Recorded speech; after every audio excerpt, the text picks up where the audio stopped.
আমাদের বাঙালি জাতিদের একটা সমস্যা আছে। এই সমস্যাটা কিন্তু ছোট না, অনেক বড় একটা সমস্যা।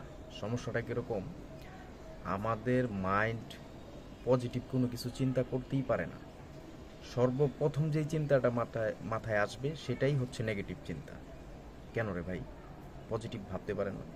মাত্র দেশটা একটা পরিস্থিতি থেকে বের হয়ে আইসা স্বাভাবিকের দিকে যাচ্ছে, এখনই যদি আমরা চিন্তা করি দেশে কি হইতেছে কি হবে, কেন পজিটিভ চিন্তা করতে পারেন না?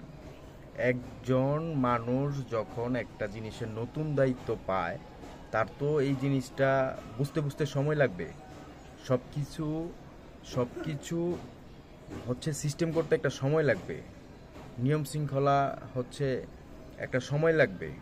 আপনারা সবাই জানেন যার যার এলাকার পরিস্থিতি কীরকম। থানায় পুলিশ নেই, রাস্তায় ট্রাফিক নেই, ছাত্রছাত্রীরা হচ্ছে ট্রাফিকের দায়িত্ব পালন করতেছে।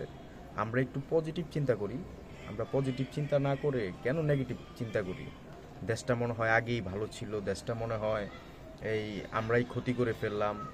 2024-এ হয়তো 71-এর থেকে খারাপ অবস্থা কোনো এক সময় মানুষ বলবে আমরাই হয়তো আমাদের দেশটাকে ক্ষতি করলাম। ক্ষতি হলো না কি হলো, এগুলা একটা কথা মনে রাখবেন, আমরা যারা মুসলমান আছি তারা হচ্ছে আল্লাহর উপর অবশ্যই আমাদের বিশ্বাস আছে। আমরা বিশ্বাস করি আল্লাহর ইচ্ছা ছাড়া কোনো কিছুই হয় না। যা হয়েছে আল্লাহর ইচ্ছাতে হয়েছে, অবশ্যই ভালো হয়েছে, ইনশাল্লাহ ভালো কিছু হবে।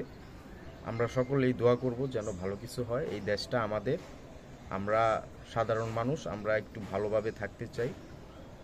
আর হচ্ছে একটু পজিটিভ চিন্তা করেন, নেগেটিভটা বাদ দেন। পজিটিভ চিন্তা করলে পজিটিভ করতে পারবেন, পজিটিভ হবে ইনশাল্লাহ। আর যদি আগেই নেগেটিভ ভাবেন তাহলে পজিটিভের দেখা কোনো দিনই পাবেন না। ধন্যবাদ।